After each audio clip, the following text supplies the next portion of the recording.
La chose extraordinaire et qui nous plaît beaucoup chez Planète Altruiste, c'est que tu as su mettre le pont, le lien en fait, entre spiritualité et écologie. La spiritualité, c'est réaliser la véritable nature de l'être. Et quand on réalise la véritable nature de l'être, on réalise que nous sommes tous interdépendants, interconnectés, et que tout ce que nous disons, tout ce que nous faisons, notre manière de penser a inévitablement une influence, aussi bien sur nous, sur notre vie, que celle des autres. Notre bonheur est interdépendant de celui des autres, et comme je me plais à le répéter, qui mieux qu'une personne heureuse peut apporter du bonheur autour d'elle. Donc négliger son propre bonheur, c'est négliger celui des autres finalement.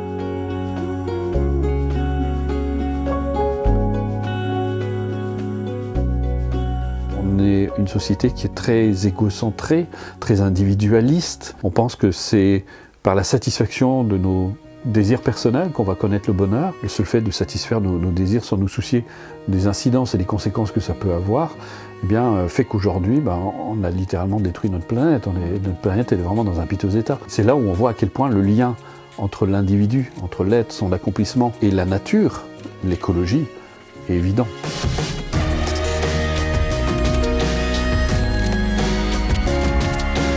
Aucune production humaine ne nous apportera autant que nous apporte chaque jour la nature. Et pourtant, nous sommes en train de la détruire. Et nous ne réalisons pas de fait que nous sommes en train de nous détruire nous-mêmes. C'est pas une question de bien ou de mal, de culpabilité ou de pas culpabilité. La question, c'est de savoir, est-ce que c'est ce que nous voulons? Est-ce que c'est ça le monde qu'on veut? Quand on accumule les sommes de destruction, quand on sait que 1 100 000 tonnes de déchets toxiques sont déversés par jour dans les mers et les océans, n'importe qui, avec un tout petit peu de bon sens, peut se demander comment ça peut tenir encore longtemps. Et là, on est en train de vivre la grande interdépendance à travers l'effondrement écologique. C'est le fruit de tout ce qu'on a semé dans la nature.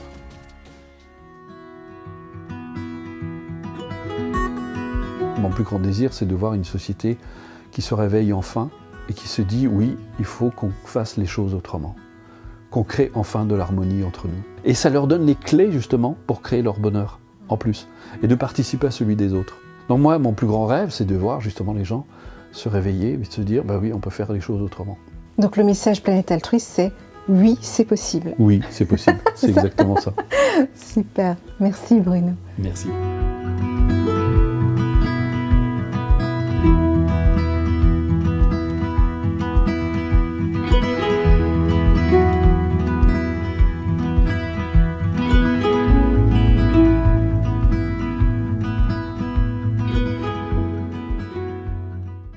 Bonjour à tous, merci d'être là, d'être toujours aussi nombreux, c'est un vrai plaisir.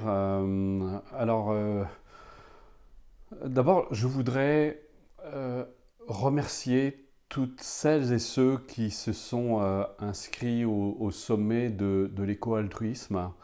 Nous sommes infiniment touchés. On espère que vous soyez encore plus nombreux, parce que je me dis que vous vous sentez concernés par le sort de notre planète, par notre avenir, que vous avez envie de trouver des solutions, de voir à travers les intervenants qui seront tous là, qui sont là pas juste pour faire une conférence, mais vraiment pour apporter des solutions. Alors déjà, je tiens vraiment à remercier du fond du cœur toutes celles et ceux qui se sont déjà inscrites, qui se sentent... ça me touche beaucoup parce que je ne peux pas m'empêcher de penser à une parole du père de Severn Suzuki qui disait « On n'est pas ce qu'on dit, on est ce qu'on fait » et je vois qu'il y en a, et vous avez fait. C'est déjà une action, une première action. Et vraiment, nous sommes très touchés.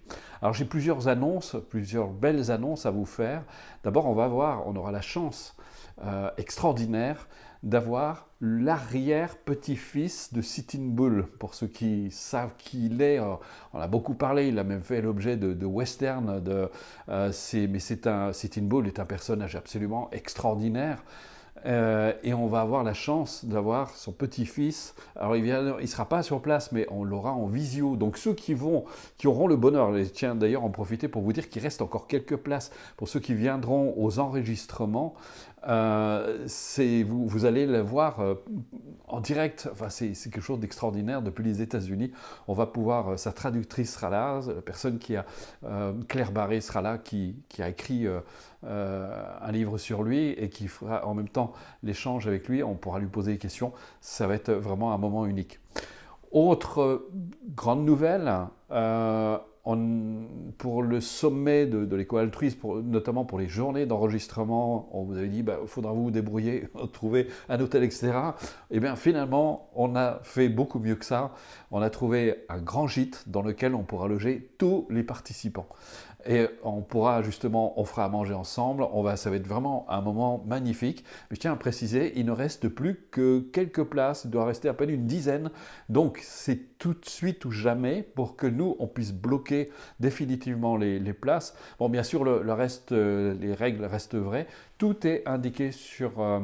Loïc vous a mis le lien, il doit être dans le chat en haut, vous savez, en épinglé, donc vous pouvez retrouver le lien.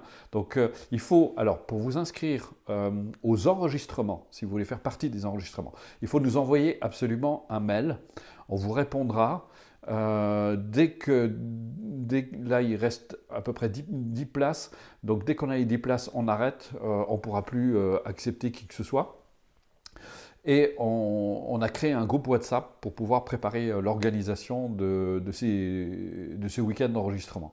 Et ensuite, vous aurez le sommet du 4 au 10, si je ne dis pas de bêtises, du 4 au 10 juin. Donc, pour rappel, parce qu'on va sinon pour ne pas mélanger toutes les dates, les enregistrements se font le dernier week-end du mois de mars. Elles sont de toute façon sur le lien que Loïc vous a donné. Et le sommet, lui, se déroule au mois de juin. Donc voilà, tout est clair. Et vous avez 3 tarifs. Vous avez un premier tarif à 25 € qui vous donne accès à toute la semaine du sommet. Vous avez un deuxième prix à 52 € dans lequel vous avez non seulement le sommet, mais plus le pack vidéo, c'est-à-dire tous les enregistrements qui auront été faits et des petits bonus en plus. Et vous avez le pack vidéo seul, c'est-à-dire là, c'est l'enregistrement de tout le sommet qui va se retrouver sur un pack vidéo qui est à 57 € et qui sera vendu après le sommet, une fois que tous les enregistrements seront faits. Donc voilà. Et vous avez, pour rappel, les 3 jours. Pour les 3 jours, on ne vous demande rien. Les 3 jours d'enregistrement, il faut que vous ayez simplement votre place. Au sommet, vous venez, il n'y a rien d'autre à payer, à part évidemment votre pension, parce qu'on ne va quand même pas payer votre hébergement, mais vous serez sur le gîte. Ça va vous coûter beaucoup moins cher qu'un hôtel. On a calculé à peu près, on va faire une pension pour 70 € par jour. Donc vous voyez, c'est franchement rien du tout. Ça comporte 2 repas, plus la nuitée sur les 3 jours. On est en train de s'organiser pour voir si on peut venir à la veille pour ceux qui viennent de loin. Donc voilà, on est en train de tout organiser. Vous voyez, c'est quand même fantastique finalement pour participer à un sommet qui ne coûte que 25 €. Donc encore une fois, venez nombreux. Soutenez-nous, en fait vous faites ça pour vous, pour la planète, pour aider, pour apporter, et vous allez voir quand vous rencontrerez Sébastien et quand vous rencontrerez Olivier Bérac, et puis tous les autres, mais vous n'aurez aucun regret parce que ce sont des gens absolument fantastiques, ils sont passionnants, passionnés, et ils apportent surtout de vraies solutions. Ils font partie de ces gens qui font partie de la solution. Alors voilà, si vous aussi vous avez envie de faire partie de la solution, eh bien c'est le moment, c'est un événement à ne surtout pas manquer. Voilà, bon, j'espère que j'ai fait en tout cas l'ambassadeur du sommet. Voilà, et pour moi c'est toujours un plaisir. Puis aujourd'hui on va s'occuper aussi de vos objectifs. Vous avez entendu d'ailleurs dans le teaser qui a été consacré, parce qu'il y aura un reportage qui va sortir la semaine prochaine sur le président de Planète Altruiste que je suis. Je suis vraiment très touché parce que moi j'ai vu le reportage, j'étais ému et je remercie vraiment l'équipe qui m'entoure parce que ce sont tous des êtres extraordinaires. C'est un vrai bonheur de me retrouver avec eux. Ce sont des gens magnifiques avec des valeurs, une authenticité, une implication.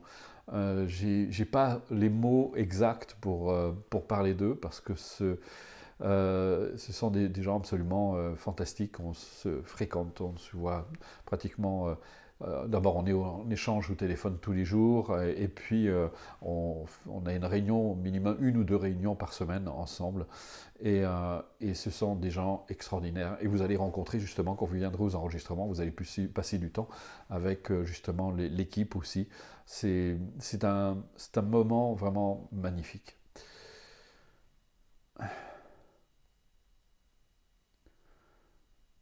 La première chose que je fais quand je me lève le matin, c'est de nourrir mon aspiration, de nourrir ma motivation à être bénéfique à autrui. Parce que, au fil du temps, de mon évolution personnelle, de ma réalisation personnelle, j'ai vraiment réalisé à quel point, ce que disent les bouddhistes, chercher le bonheur en satisfaisant ses désirs, c'est comme essayer d'étancher sa soif en buvant de l'eau salée. On n'y arrive jamais. On n'est jamais totalement satisfait.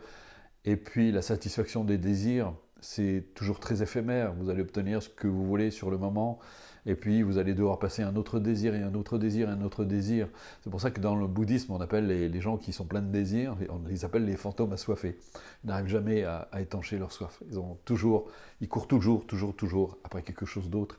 Et ça ne suffit pas, et ça ne suffit jamais. Alors que cultiver, avec le temps, parce qu'on est dans une culture qui est complètement à l'opposé, on est vraiment une culture du désir. Tout ce qui compte, c'est moi, la satisfaction de mes désirs. Mais si justement cette façon de penser, cette façon d'être fonctionnait, on serait heureux. Et on serait dans une société heureuse. Mais ce n'est pas le cas. Et regardez d'ailleurs ce qui s'est passé aussi. Je trouve que ça a été un révélateur, cette pandémie, parce que comparé à plein d'autres pays, nous sommes toujours en enfer. À cause de quoi? De la peur. Parce que le désir entraîne la peur de perdre, ça crée de l'attachement, ça crée beaucoup de choses. Et nous sommes vraiment esclaves de cela. La fille de Nathalie nous a envoyé des images, pas très longtemps, parce qu'elle est partie en Uruguay, et là-bas, ils fêtent, il n'y a pas de masque, ils partagent. On sent des êtres libres, des êtres heureux. Et vous voyez, avec toute notre sophistication extraordinaire, avec notre technologie, et finalement, nous sommes incapables d'être heureux. Les gens ne sont pas heureux. Et je vois aujourd'hui comme les gens vivent dans la peur. Il y a un auteur qui disait, il n'y a pas très longtemps, la France est en enfer. Mais l'enfer, c'est nous qui le créons. C'est nous qui créons cet enfer avec nos peurs. Et j'entends régulièrement les gens, oui, mais vous vous rendez compte, il y a ci, il y a ça, il y a ça, il y a ça. Mais la peur n'empêche pas le danger. Et le pire, c'est que la peur n'empêche pas de mourir, mais ça empêche de vivre. Et les gens ne vivent plus. Alors c'est vrai que quand je vois le constat, et puis les gens se plaignent du gouvernement, mais le gouvernement, quelque part, il est le reflet de ce que nous sommes. Nous voulons des sécurités partout, nous voulons être sûrs qu'il ne nous arrivera rien, et nous ne savons plus... si il y avait un peu plus de joie, un peu plus de bonheur, un peu plus d'entraide aussi, de soutien. Vous voyez, il y en a qui ne le savent pas, mais je suis à moitié polonais. Ma mère était polonaise, elle est décédée. Et elle vient d'un endroit de la Pologne où l'entraide était quelque chose de très important. Je viens d'une famille nombreuse et je sais ce que c'est que de vivre avec les autres, de tenir compte des autres. Et nous, on vit, même si on vient d'une famille où on a des frères et des sœurs, on vit, je dirais, l'Occident, et particulièrement la France, on vit tous comme si on était enfants uniques, parce qu'on est élevés comme des enfants uniques. On est avec un ego surdimensionné, où on ne supporte rien, on se plaint de tout, on n'est jamais satisfait, etc. Et j'ai appris vraiment quelque chose, justement. Je suis allé en Pologne, bien sûr, j'ai découvert la Pologne. Sont des êtres... mais c'est vrai qu'ils ont une certaine mélancolie, mais ils ne sont pas du tout belliqueux. J'ai vraiment rencontré un peuple extraordinairement gentil. C'est un vrai bonheur. J'ai fréquenté mes oncles quand j'étais petit, mais je n'ai pas beaucoup de souvenirs. Je sais une chose que nous a transmis notre mère, c'est vraiment la générosité. C'est de donner, sans s'occuper de savoir si on va recevoir ou pas. C'est de donner, c'est de partager, c'est de s'entraider.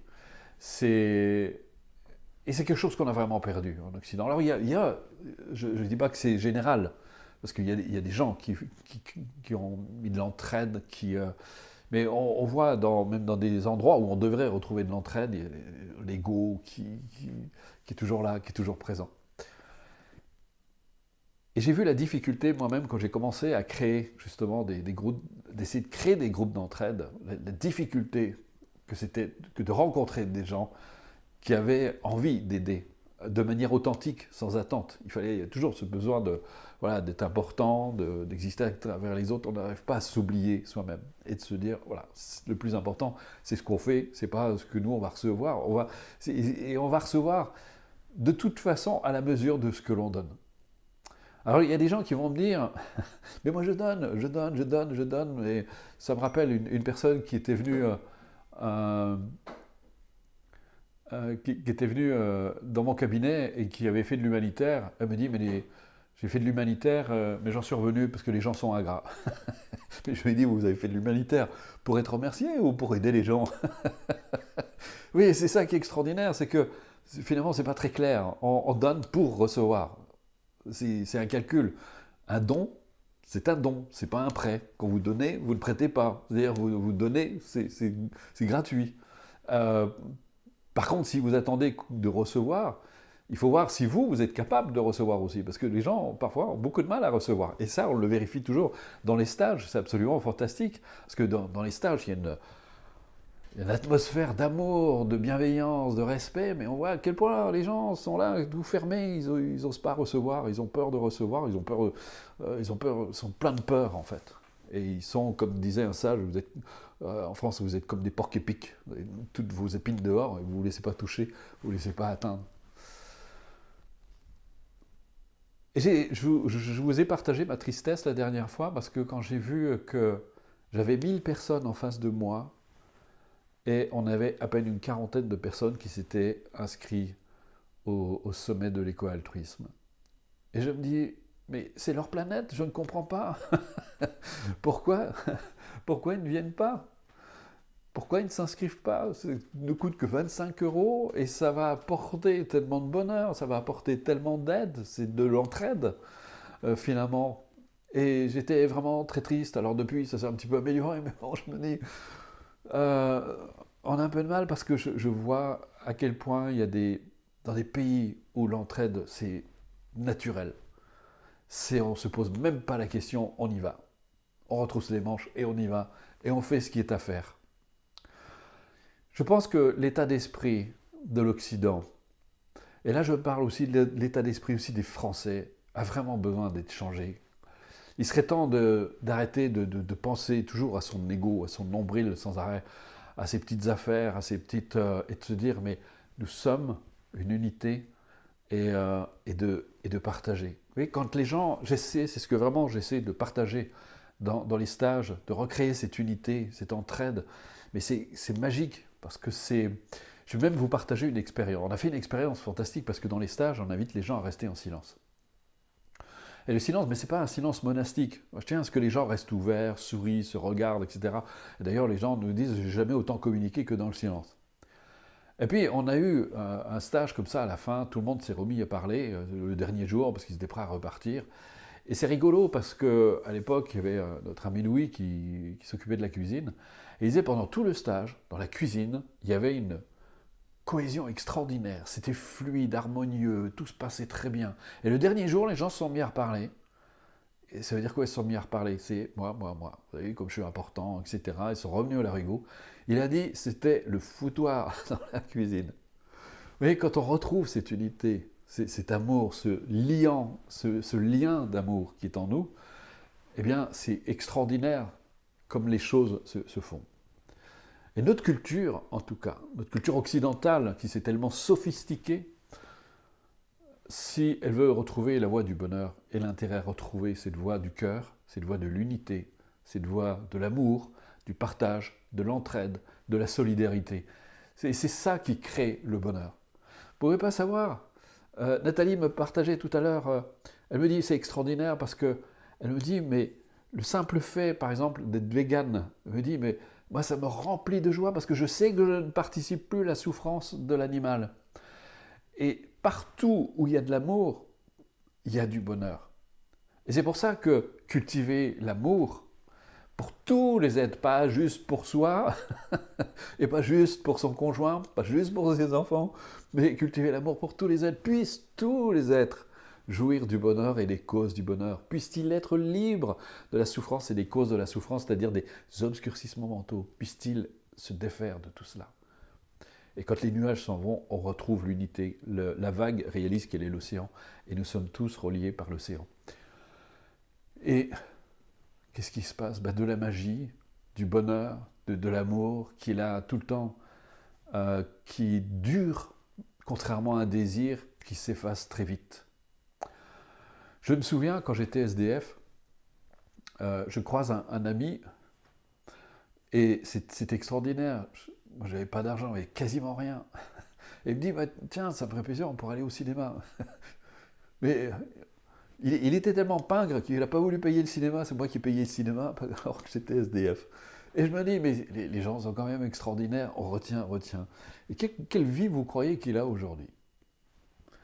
Pas une vie très heureuse. La joie, vous la trouvez dans l'amour. La joie, vous la trouvez dans la compassion.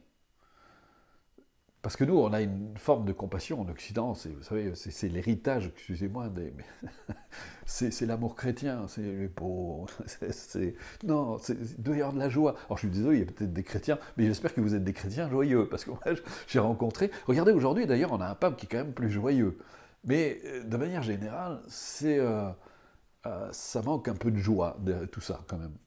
C'est solennel, c'est assez austère, donc... mettez de la joie. Et quand vous pratiquez donner, recevoir, vous savez, accueillez toutes les souffrances des autres, mais dans la joie, dans le bonheur. C'est d'être heureux, de se dire, ben voilà, ils se débarrassent de leurs souffrances. Donnez-moi tout ça. Ne souffrez pas inutilement. Voilà, tout ça.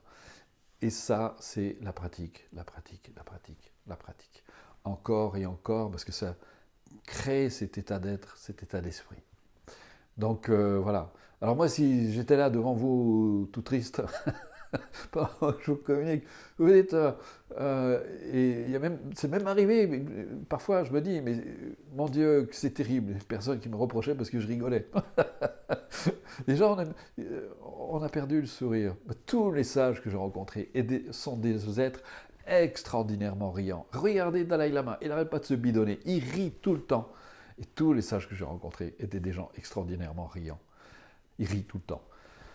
Parce que si vous êtes heureux, vous riez. Pourquoi vous devriez être austère si vous êtes heureux? Le but de la vie, c'est pas d'être heureux, c'est pas de s'épanouir, c'est pas de donner du bonheur autour de soi. Mais comment vous voulez donner du bonheur autour de vous si vous êtes triste, si vous êtes replié sur vous-même, si vous êtes solennel, si vous êtes... Regardez. Et c'est pour ça que c'est important. Regardez qui vous suivez. Qui est votre source d'inspiration? Je vois tellement d'auteurs, mais qui ont l'air tellement sérieux, tellement tristes, tellement coincés. Parfois, j'en nommerai pas un, mais il ressemble plus à un curé qui a été, je sais pas, qui a dû être flagellé dans son enfance. Et je me dis, et des personnes guident d'autres. Et comment un aveugle peut guider un aveugle? Donc, c'est... cultivez vraiment la joie, cultivez l'amour, mais ça ne vous empêche pas, parce que souvent on pense que ça y est, on va devenir joyeux, on s'en fiche de tout, on est au-delà de tout. J'ai créé Planète Altruiste, c'est bien parce que je prends la situation de la planète très au sérieux, je prends la situation de la souffrance très au sérieux.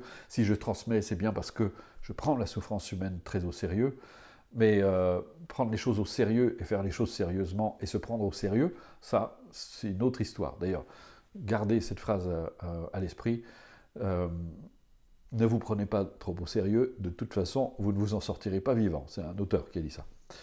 Alors, voilà, et je vais remercier toutes celles et ceux qui me laissent des petits pics. Vous savez, de temps en temps, ils disent « Ouais, vous dites ça, vous vous rendez compte, vous êtes... » Il y a une personne même qui m'a mis un post sur pour ceux qui ont vu, à une époque avec Nathalie, on avait fait l'émission Une question, une réponse. Et puis au début, on avait mis une photo où on était nez à nez, l'un en face de l'autre. Et il nous a mis, votre vidéo est intéressante, mais c'est indécent ce que vous avez mis au début. Excusez-moi, mais il faudrait peut-être se détendre un petit peu quand même. Il y a des choses certainement bien plus indécentes que de se regarder en face. Donc, vous voyez, les gens sont fantastiques. Voilà, je vous dis tout ça parce que je pense que la meilleure façon d'apporter du bonheur autour de soi, c'est de le cultiver pour soi, en soi. Et tout ça s'obtient par l'amour, la compassion. Et c'est ça qui entraîne, en plus ça vous donne une énergie extraordinaire. Souvent les gens me disent, mais où tu vas chercher ton énergie? Mais dans l'amour et dans la compassion. Où est-ce que vous voulez que j'aille le chercher ailleurs? La tristesse vous affaiblit, la colère vous affaiblit, toute cette négativité vous affaiblit. Et comme disait Dalai Lama, je ne connais pas de sentiment plus inutile que la jalousie, parce que non seulement ça fait souffrir la personne qui est jalouse, mais en plus ça l'empêche d'obtenir ce pourquoi elle est jalouse. Donc, cultivez l'amour, la compassion, encore et encore, et ça finira par supplanter toute votre négativité. Ça ne se fait pas comme ça. La personne qui me dit qu'après 15 jours de pratique, elle a changé sa vie, je me dis, ça, c'est pas très sérieux. Ça demande des années, c'est la pratique, parce que les habitudes ont la peau dure. Et voilà. Donc vous êtes en train de vous dire, bon, il parle beaucoup, on ne s'occupe pas beaucoup de moi, parce que moi je suis venu, c'est une spéciale, on est censé s'occuper de la réalisation de nos objectifs, de nos aspirations, je préférerais dire. Bien sûr, on va s'en occuper. Mais ça marchera d'autant mieux que vous avez l'esprit ouvert. Alors, plusieurs personnes m'ont dit, ça serait bien aussi de faire une petite prière pour ceux qui sont dans la souffrance. Madagascar, l'île de la Réunion, ils sont dans le cyclone. Il y a 3000 personnes décédées à cause de ça. Alors, on m'a parlé d'un petit enfant qui est tombé dans un puits, j'en ai entendu parler. On va prendre une minute de silence pour prier pour toutes ces personnes. Mais je dirais, c'est toute la souffrance humaine. Vous savez qu'il y a 30 000 enfants qui meurent de faim par jour. Oui, quand on relativise avec le Covid, ces 30 000, c'est l'équivalent d'une ville comme Aix-les-Bains, tous les jours. Je suis allé en Afrique, j'ai vu des enfants mourir sous mes yeux, parce qu'ils n'avaient pas à manger. Donc, je pense qu'on a perdu tout bon sens, on est complètement collé à nos peurs, on ne voit plus que ça. Et j'aimerais justement que toutes les personnes qui parlent du Covid, et là je m'adresse aussi en particulier aux médias qui finissent par nous dire n'importe quoi. Là je suis un petit peu fâché. Notre gouvernement qui perd toute raison, nos gouvernements qui perdent toute raison, aucun recul. Mais des scientifiques, mais vraiment de très haut niveau, ont largement démontré qu'en comparaison avec d'autres maladies, le Covid, c'est peanuts. C'est pas du tout pour nier les morts. Il y a eu des morts.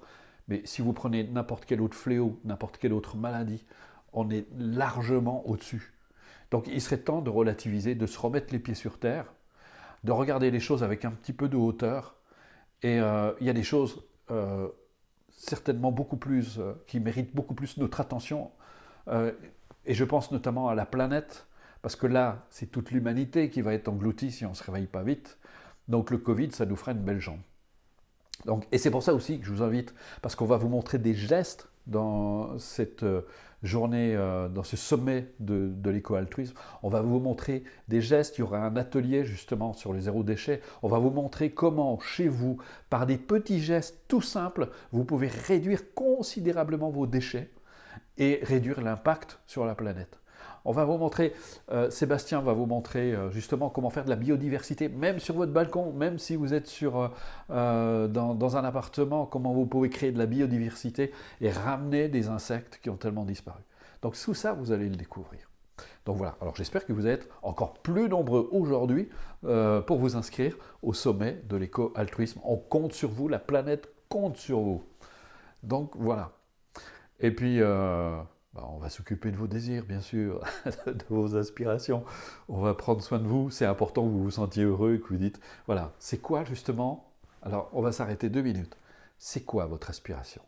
À quoi aspirez-vous vraiment? Quelle est votre aspiration? Alors, on va prendre un moment de silence.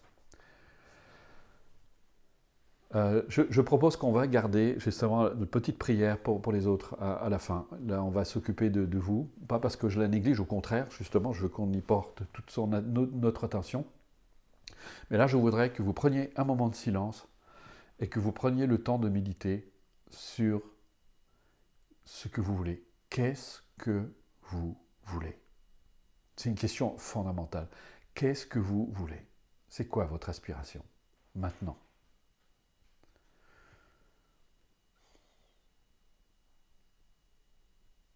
Laissez s'élever. N'essayez pas de mettre de mots dessus. Laissez cela s'élever en vous. Ouvrez votre cœur surtout. Laissez le cœur parler. Il y a un sage qui disait « la tête doute, le cœur sait ». Ouvrez votre cœur maintenant. Arrêtez de laisser votre tête parler. Elle parle trop, elle fait beaucoup de bruit. Ouvrez votre cœur. Qu'est-ce que vous voulez?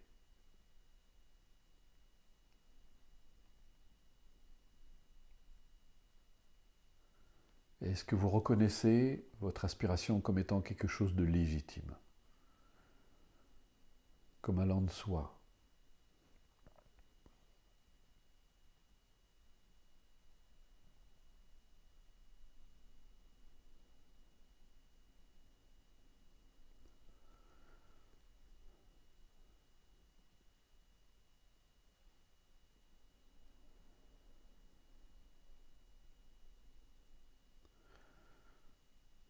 Et je reviens à votre aspiration.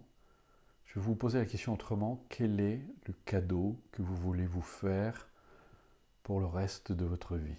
Quel est le cadeau que vous voulez vous faire pour votre vie, pour l'avenir, pour que votre vie soit plus heureuse et qu'elle embellisse forcément celle des autres?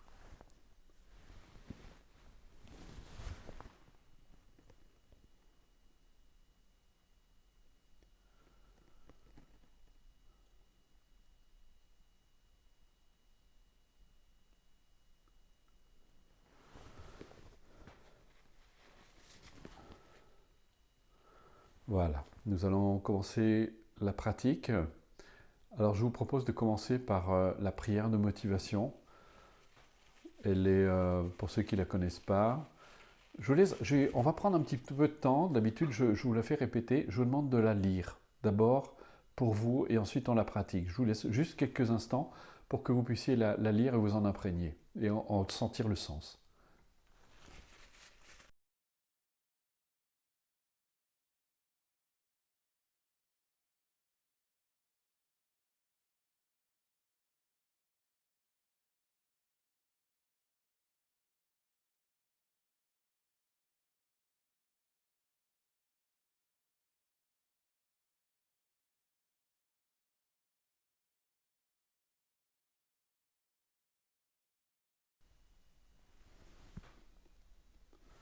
Voilà. Essayez de sentir ce que vous répétez. Par le pouvoir et la vérité de mes pratiques, puissent tous les êtres jouir du bonheur. Puisse chacun de mes actes, de mes gestes, chacune de mes paroles contribuer à la veille de tous. Puisse ma vie tout entière devenir un phare pour ceux et celles qui errent dans la souffrance. Puissé-je, par ma propre motivation, mes efforts personnels et mes réalisations, susciter ce même désir d'accomplissement chez les autres. Que toute ma vie, et quoi que je fasse, soit une œuvre, une lumière de liberté et de joie pour autrui. Ressentez vraiment quand vous le dites, et ça doit prendre progressivement tout son sens. Maintenant, je vous invite à vous asseoir dans les meilleures conditions possibles, d'être dans une position équilibrée.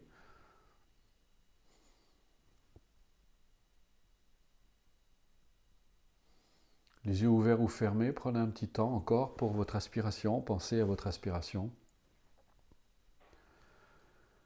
Essayez de la voir comme une graine qui ne demande qu'à germer, à se déployer. Pour ça, il faudra lui donner les conditions nécessaires.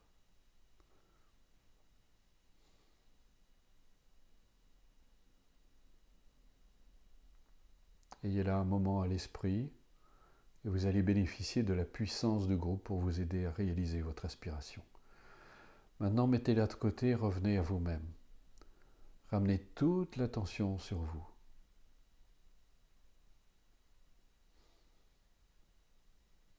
Avec respect, avec bienveillance, amenez toute cette attention. Soyez une présence pour vous-même.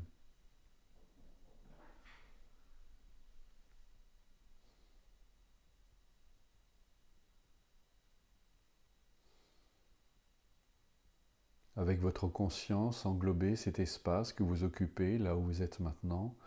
Prenez conscience de votre corps, des sensations qui s'élèvent, qui se manifestent.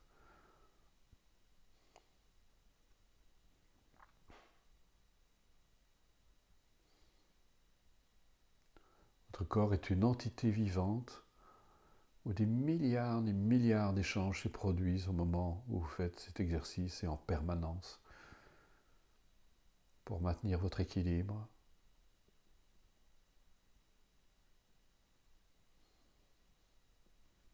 Soyez juste là, présent à vous-même,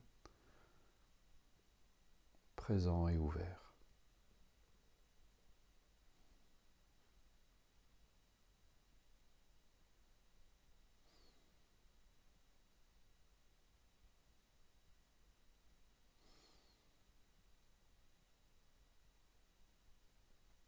Pendant ce temps-là, laissez vos pensées s'élever à la conscience. Laissez-les vous traverser comme vous laisseriez traverser les nuages dans le ciel. Toutes ces pensées ne font que passer, elles sont éphémères. Elles ne durent jamais, même si certaines peuvent paraître persistantes ou insistantes. Laissez-les être. N'essayez pas de les changer, les modifier, de les analyser. Soyez juste là, juste cette présence ouverte, tranquille. Ces pensées sans cesse agitées par les circonstances, les tourments, le stress peuvent trouver ici un rythme plus tranquille, plus paisible. Simplement grâce à l'attention que vous vous apportez à vous-même, grâce à cette présence bienveillante.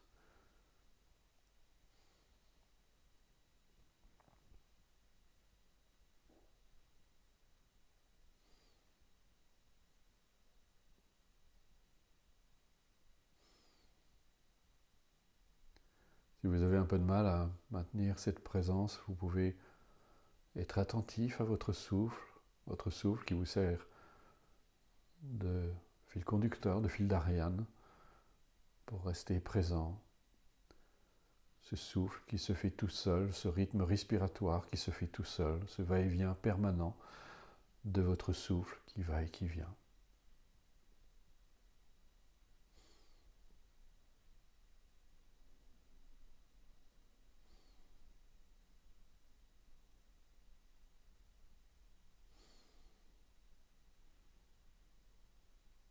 Soyez juste là, juste présent.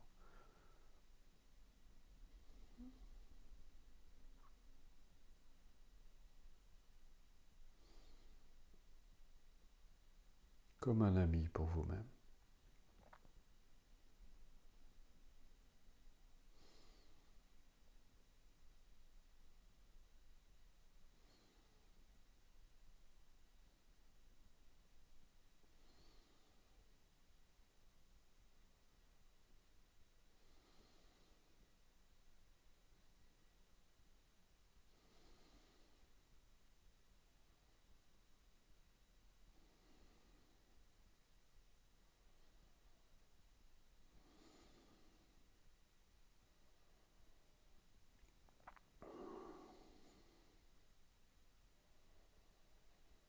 Maintenant que vous êtes présent, paisible,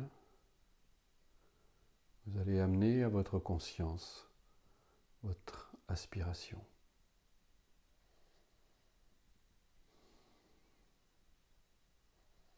Vous y pensez simplement comme vous penseriez à un ami, une amie que vous aimez bien. Prenez le temps de chérir en quelque sorte cette aspiration. Comme je l'ai dit tout à l'heure, essayez d'imaginer une graine qui ne demande qu'à pousser, qu'à se déployer. Et c'est en chérissant cette graine, en prenant soin d'elle, en lui donnant les conditions qui lui seront utiles pour se déployer, qu'elle pourra grandir enfin, prendre toute sa place. Cette aspiration ne demande qu'à prendre sa place dans votre vie, à se déployer, condition que vous l'aidiez pour cela, vous lui permettiez. Donc la première chose à faire, c'est de donner de la place à cette aspiration. Accueillez-la.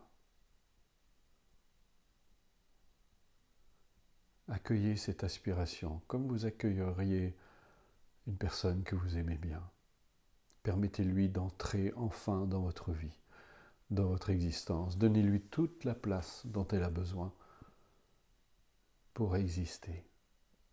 Cela peut vous paraître abstrait, faites-le simplement pour l'instant.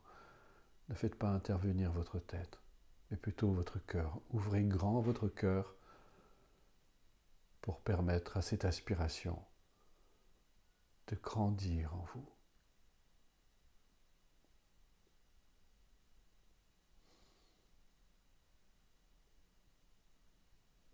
Puisse cette aspiration prendre toute la place dont elle a besoin dans mon existence.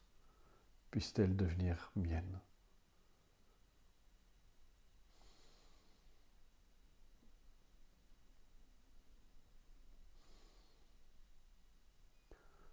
Il est important aussi que vous puissiez légitimer cette aspiration et vous allez essayer d'imaginer qu'une personne autre que vous ou d'autres personnes ont exactement la même aspiration que vous, souhaitent exactement la même chose.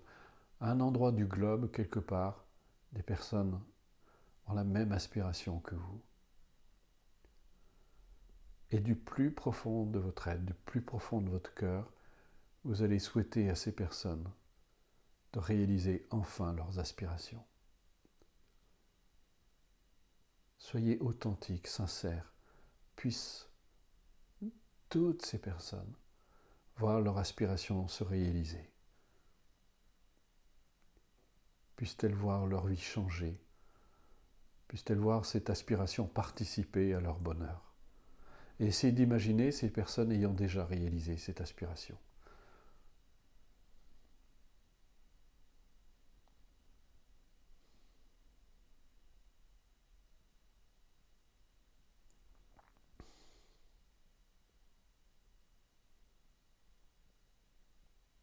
Cette aspiration, ce vœu que vous portez en vous est légitime, vous y avez droit, autant pour vous que pour les autres. Permettez à cette aspiration de prendre toute sa place.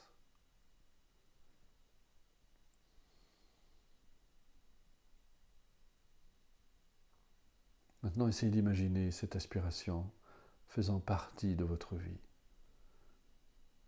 Comme si cette aspiration, comme si ce vœu était déjà là, déjà présent, et remerciez pour la présence de cette aspiration. Remerciez déjà. Merci. Merci du fond du cœur.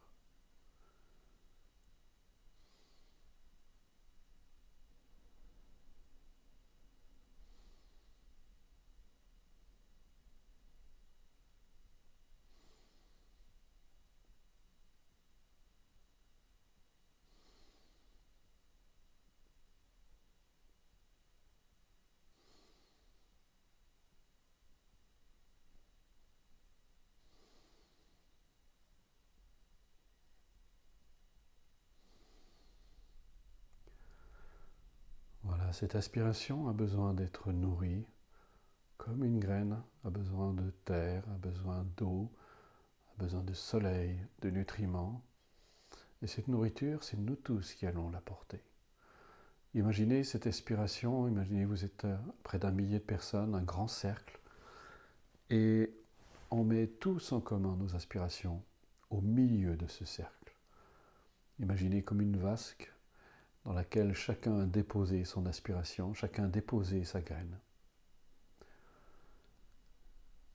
Et imaginez maintenant que vous tous ici réunis, vous vous donnez la main et vous faites un grand cercle d'1 millier de personnes.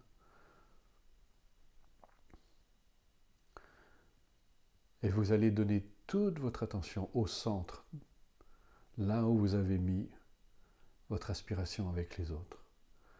Et tous ensemble, vous allez donner tout votre amour.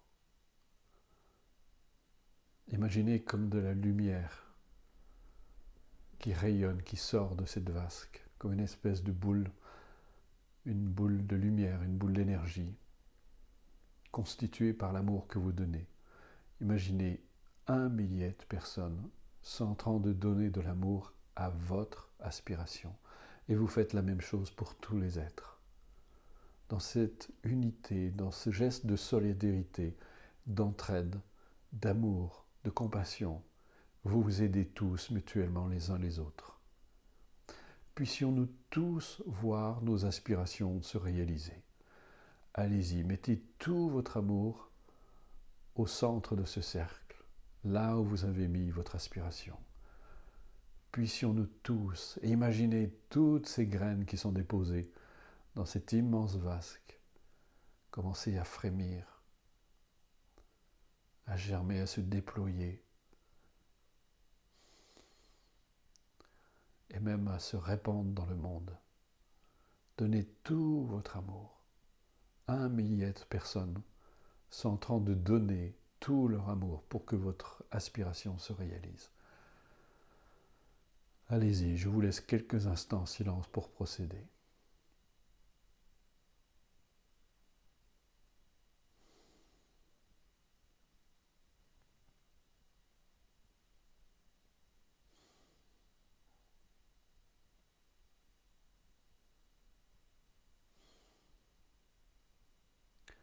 Pensez à votre aspiration, mais aussi à celle de toutes les personnes qui sont là avec vous. Puissions-nous tous voir nos aspirations se réaliser. Puissions-nous tous voir notre vie s'embellir, s'enrichir, s'épanouir. Puissions-nous tous connaître un bonheur sans fin.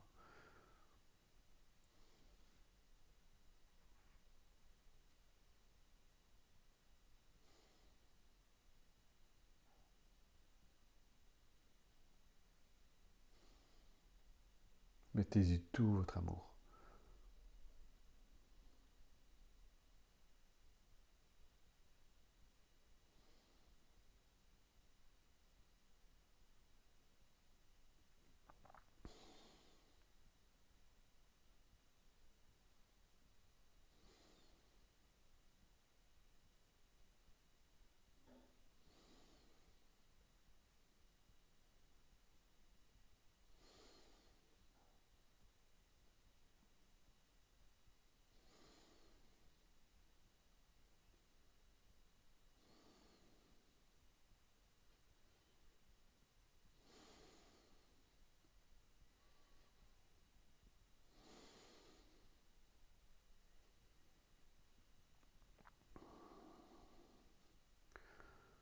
Voilà.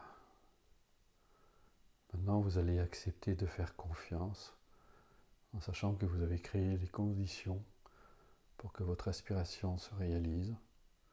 Remerciez toutes les personnes qui ont participé à cet exercice. Remerciez-les d'avoir apporté leur aide dans cette pratique.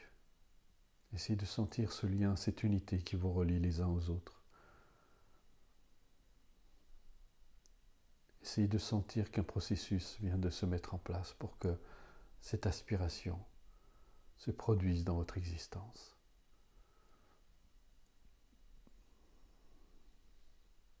remerciez la vie, remerciez toutes les causes et les conditions qui participent à la réalisation de votre vœu.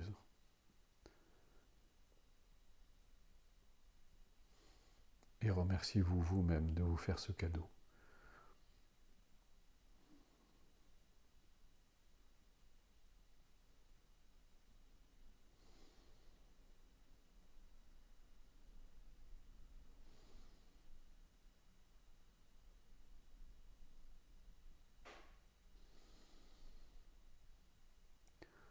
Et nous allons profiter de cet état d'esprit pour prier pour toutes les personnes qui aujourd'hui sont dans le dénuement, dans la souffrance, dans la difficulté. Puissent toutes ces personnes dans le monde se libérer de toutes ces souffrances. Vous pouvez bien sûr penser à toutes ces personnes sur l'île de la Réunion, Madagascar, toutes ces personnes qui ont vu un proche mourir dans cette catastrophe, à ce petit enfant qui est au fond d'un puits, mais aussi à toutes les personnes dans le monde qui connaissent des souffrances sans fin. Puissent-elles être enfin libres de tout cela.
Voilà, vous pouvez interrompre votre pratique.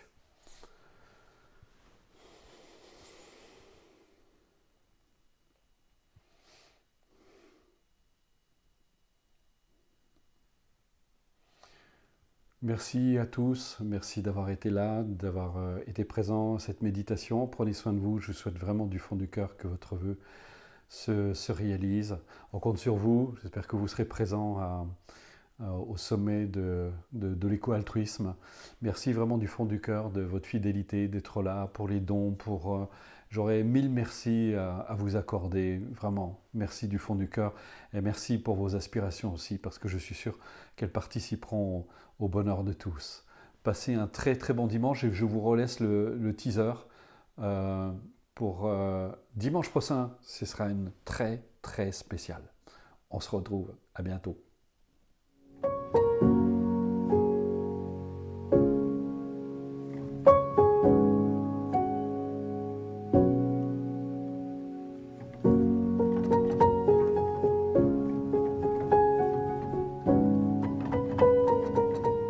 La chose extraordinaire et qui nous plaît beaucoup chez Planète Altruiste, c'est que tu as su mettre le pont, le lien en fait, entre spiritualité et écologie. La spiritualité, c'est de réaliser la véritable nature de l'être. Et quand on réalise la véritable nature de l'être, on réalise que nous sommes tous interdépendants, interconnectés, et que tout ce que nous disons, tout ce que nous faisons, notre manière de penser a inévitablement une influence, aussi bien sur nous, sur notre vie, que celle des autres. Notre bonheur est interdépendant de celui des autres, et comme je me plais à le répéter, qui mieux qu'une personne heureuse peut apporter du bonheur autour d'elle. Donc négliger son propre bonheur, c'est négliger celui des autres finalement.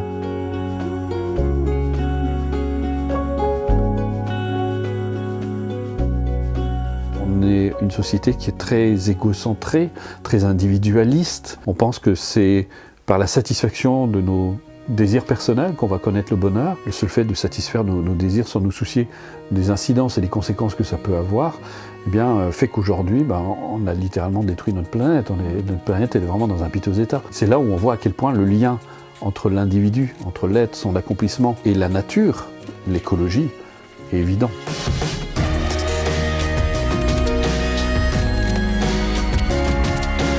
Aucune production humaine ne nous apportera autant que nous apporte chaque jour la nature. Et pourtant, nous sommes en train de la détruire. Et nous ne réalisons pas de fait que nous sommes en train de nous détruire nous-mêmes. C'est pas une question de bien ou de mal, de culpabilité ou de pas culpabilité. La question, c'est de savoir, est-ce que c'est ce que nous voulons? Est-ce que c'est ça le monde qu'on veut? Quand on accumule les sommes de destruction, quand on sait que 1 100 000 tonnes de déchets toxiques sont déversés par jour dans les mers et les océans, n'importe qui, avec un tout petit peu de bon sens, peut se demander comment ça peut tenir encore longtemps. Et là, on est en train de vivre la grande interdépendance à travers l'effondrement écologique. C'est le fruit de tout ce qu'on a semé dans la nature.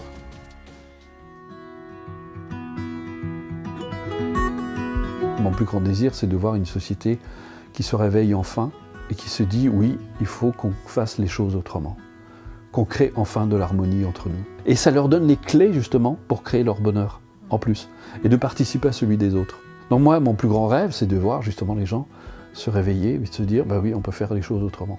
Donc le message Planète Altruiste, c'est oui, c'est possible. Oui, c'est possible. C'est exactement ça. Super. Merci Bruno. Merci.